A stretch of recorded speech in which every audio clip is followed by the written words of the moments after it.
Praise the lord. Good morning. యేసుక్రీస్తు వారి శ్రేష్టమైన నామంలో ఈ ఉదయకాల సమయంలో మీ అందరికీ శుభాలు ప్రకటిస్తున్నాను. గత రాత్రంతా చక్కని విశ్రాంతిని ప్రభు మనకు అనుగ్రహించారు కదా. ఈ ఉదయకాల సమయంలో ఆయన స్తుతించినట్లుగా, ఆయన నామమును కీర్తించినట్లుగా దేవుడు మనకిచ్చిన జీవాన్ని బట్టి మనం ప్రభువుని స్తుతింపబద్దులమై ఉన్నాం. నీ ప్రభావ వర్ణనతో నా నోరు నిండి ఉన్నదని కీర్తనకారుడు తన కీర్తనలో రాశాడు. మన నోరు వేటితో నిండి ఉండాలి అంటే దేవుని ప్రభావ వర్ణనతో. మన దేవుడు ఎంత గొప్పవాడో, ఆయన ఎంత పరిశుద్ధుడో, ఆయన ఎంత మహిమ కలిగిన వాడో, ప్రభావం కలిగిన వాడో మనం గుర్తెరిగి ఆయన్ను కీర్తించాలట. నేను పాడుచూ స్తుతిగానం చేసేదను అన్నట్టుగా ప్రతిరోజు దేవునికి సంబంధించిన పాటలు, ఆయనకు సంబంధించిన స్తుతిగానం మనం చేసినప్పుడు ఆ రోజంతట్లో గొప్ప ఉత్సాహాన్ని, ఆనందాన్ని, సంతోషాన్ని మనం పొందుకుంటాం. అపవాది మనను కృంగదీయకుండా ఉండాలి అంటే దేవుని మనం ఎక్కువగా స్తుతించు వారంగా ఉండాలి. ఆరాధించు వారంగా ఉన్నప్పుడు అపవాది కార్యాలకు దూరంగా మనం ఉంటాం. ప్రభునందు ప్రియులారా, ఈ ఉదయకాల సమయంలో దేవుని వాగ్దానం కోసం కనిపెడుతున్నారు కదా. పరిశుద్ధ గ్రంథాలు తెరిచి ద్వితీయోపదేశకాండము 6వ అధ్యాయము 24వ వచనాన్ని ఈరోజు ధ్యానాంశంగా మనం చదువుకుందాం. డ్యూటెరానమీ చాప్టర్ 6 and verse 24.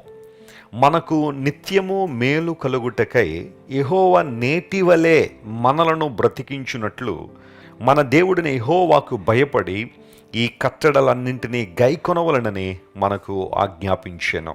చూడండి, ఈ చదవబడిన వాక్య భాగంలో 2 ప్రాముఖ్యమైన అంశాలు మనం గుర్తించాలి. బైబిల్ గ్రంథాన్ని మనం చదివినప్పుడు అది దేవుని మాట కనుక ప్రతి మాటను క్షుణ్ణంగా పరిశీలించాలి. దేవుని వాగ్దాన నెరవేర్పును మనం చూడాలంటే మనం చేయాల్సిన పనులు ఏంటంటే మొదటగా దేవునికి భయపడి అనే మాట అక్కడ ఉంది. యారే హిబ్రూ పదం. భయపడడం అంటే దేవుడు ఏదో మనల్ని చంపేస్తాడనో లేకపోతే ఇబ్బంది పెట్టేస్తాడనో ఆ రకమైన భయం కాదు. ఇది గౌరవప్రదమైన భయం. దేవుణ్ణి తండ్రిగా మనం గుర్తించినప్పుడు విధేయతతో కూడిన భయం. భయభక్తులు అనే మాట, ఫియర్ ఆఫ్ ద లార్డ్ అనే మాట అనేక సార్లు బైబిల్లో మనకు కనబడుతుంది.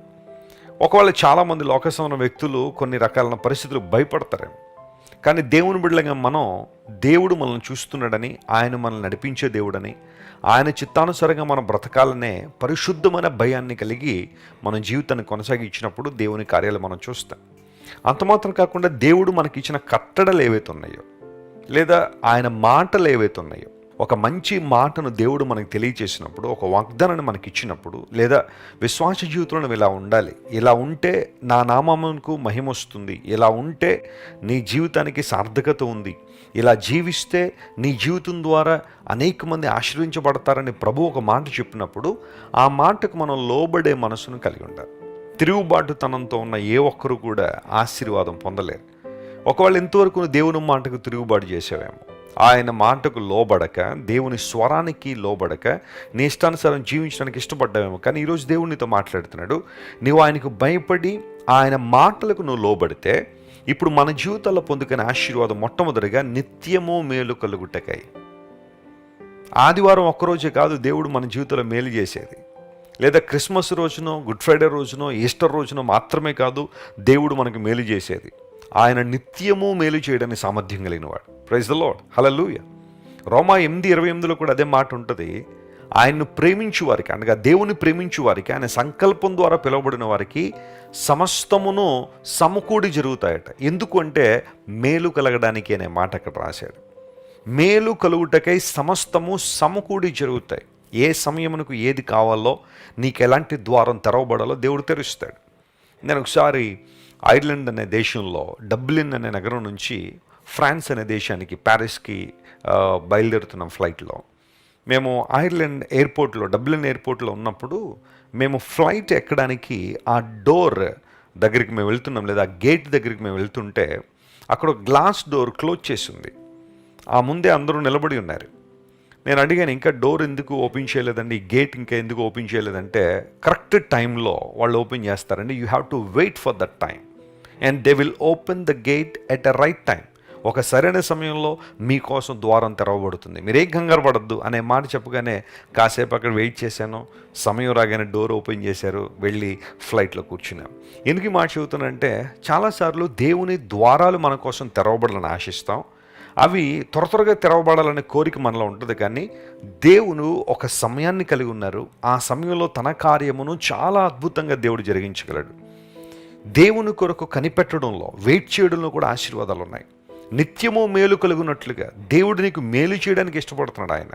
కొన్నిసార్లు నీ చుట్టూ ఉన్న పరిస్థితులు ప్రతికూలంగా ఉన్నప్పుడు, లేదా ప్రతికూల వాతావరణాలు ఉన్నప్పుడు కొన్నిసార్లు నీకు మేలు జరగట్లేదేమో, నాకు కీడు జరిగిపోతుందేమో, అందరికీ మేలు జరుగుతుందిగా నా ఒక్కడికే ఎందుకు ఇలా అవుతుంది, ప్రతి ఒక్కరు దేవుని పొందుతున్నారు కానీ మా కుటుంబానికి ఎందుకు మేలు జరగట్లేదన్న ప్రశ్న నీలోనికి రావచ్చు.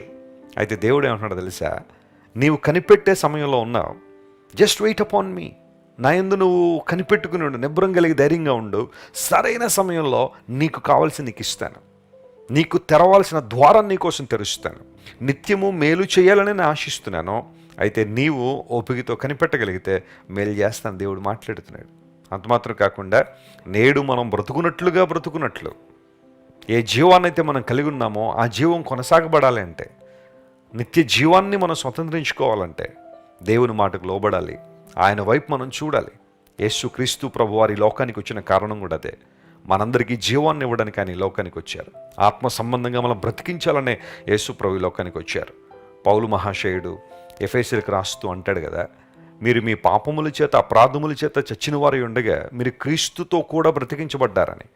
యేసుక్రీస్తు ప్రభు ఈ లోకానికి ఎందుకు వచ్చారంటే మనందరికీ జీవాన్ని ఇవ్వడానికి, ఆధ్యాత్మికంగా మృతమైన పరిస్థితుల్లో మనందరినీ బ్రతికింపజేసి నిత్య దేవునితో సహవాసాన్ని కలిగి ఉన్నట్లుగా, మనందరూ కూడా వాగ్దానములను స్వతంత్రించుకున్నట్లుగా, అంత మాత్రం కాకుండా నిత్య జీవానికి వారసులు మగునట్లుగా క్రీస్తు ప్రభువారు తన ప్రాణాన్ని మన కోసం అర్పించారు.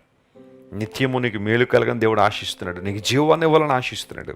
ఈ వాగ్దానాన్ని ఈ రోజంతా క్లెయిమ్ చేసి ప్రభువును స్తుతించండి. అవునయ్యా, నీ పాదాల దగ్గర నాకు నిత్యము మేలుంది, నాకు మంచి చేసే దేవుడు, నువ్వు మంచి దేవుడు గనుక ఎల్లప్పుడూ మాకు మంచి చేసే దేవుడు అని దేవుణ్ణి గణపరచగలిగితే, ఆయన స్తుతించగలిగితే ఖచ్చితంగా మన జీవితాలు అద్భుతాలు చూస్తాం. ప్రార్థన చేసుకుందాం. ప్రేమగల తండ్రి, ఉదయకాల సమయంలో ద్వితీయోపదేశ కాండము నుండి మీరు మాకు ఇచ్చిన వాగ్దానాన్ని బట్టి నీకు వందనాలు. నీకు మేము భయపడి నీ కట్టడలు మేము గైకొన్నప్పుడు అయ్యా మాకు నిత్యము మేలు చేసే దేవుడు అని, మాకు జీవాన్ని ఇచ్చే దేవుడు అని ప్రభువా నీ లేఖనంలో మేము చూసాం. నీ మంచితనాన్ని బట్టి నేను స్తుతిస్తున్నాను ప్రభువా. మా ప్రియులు ఎవరెవరు ఏ ఏ ప్రాంతాల నుండి, ఏ రాష్ట్రాల నుంచి, ఏ దేశాల నుండి ఈ వాగ్దాన సందేశాన్ని వీక్షిస్తున్నారో ప్రతి ఒక్కరి మీద నీ కృపా సమృద్ధిని కుమ్మరించండి. వారున్న ప్రతి పరిస్థితిలో నాయన నీ జోక్యాన్ని, నీ ప్రమేయాన్ని కోరుకుంటున్నామో అనుకూలమైన కార్యాలు వారి జీవితంలో జరిగించండి. అద్భుతాలు మీరు చేయండి ప్రభువా. ఆశ్చర్యకరుడు గనుక నీ ఆశ్చర్యకరమైన ప్రేమ వారి మీద కృమ్మరించి నూతన కార్యాలు వారి జీవితంలో జరిగించమని ప్రాధేయపడుతున్నాను. ఘనత మహిమ నీకు మాత్రమే ఆరోపిస్తూ యేసు నామం పేరిట అడిగి వేడుకొనిచున్నాం తండ్రి. Amen, amen. God bless you dear friends. Have a wonderful day. Christ worship centre ఓ బలమైన సంఘ ఉద్యమం.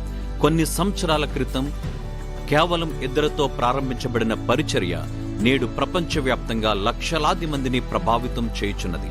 రాజమండ్రి, సికింద్రాబాద్, బెంగళూరు, నెల్లూరు, దుబాయ్, బెహ్రైన్, కరీంనగర్, విశాఖపట్నం, గద్వాల్, కొవ్వూరు, మలకపల్లి, శ్రీలంక, భూటాన్, అడ్డతీగల, పాలమూరు, ఒంగోలు, బళ్ళారి, కోరుకొండ, పోతవరం, నల్లజర్ల, వెంకటరామయ్యగూడెం, మచిలీపట్నం, ఇందిరానగర్లతో పాటు అనేక గ్రామాల్లో క్రైస్ట్ వర్షిప్ సెంటర్ ఆరాధనలు జరుగుచున్నవి. వాక్య సంబంధమైన ఉద్యమంలో, పరిశుద్ధాత్మ సంరక్షణలో కొనసాగాలనుకునే ప్రతి ఒక్కరికి మా ప్రేమపూర్వక ఆహ్వానాన్ని అందిస్తున్నాము. రండి, ఆత్మతో సత్యముతో ప్రభువైన యేసుక్రీస్తును ఆరాధిద్దాం.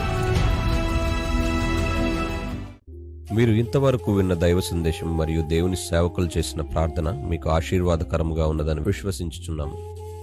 ఈ సందేశాన్ని మీ స్నేహితులకు, బంధువులకు షేర్ చేయండి. మీకు ఏదైనా ప్రార్థన అవసరత ఉన్నచో మా ఫోన్ నంబర్లకు కాల్ చేయండి. దేవుడు మిమ్మల్ని ప్రేరేపిస్తే విశ్వాసంతో సాగుచున్న ఈ పరిచర్యను ప్రోత్సహించండి.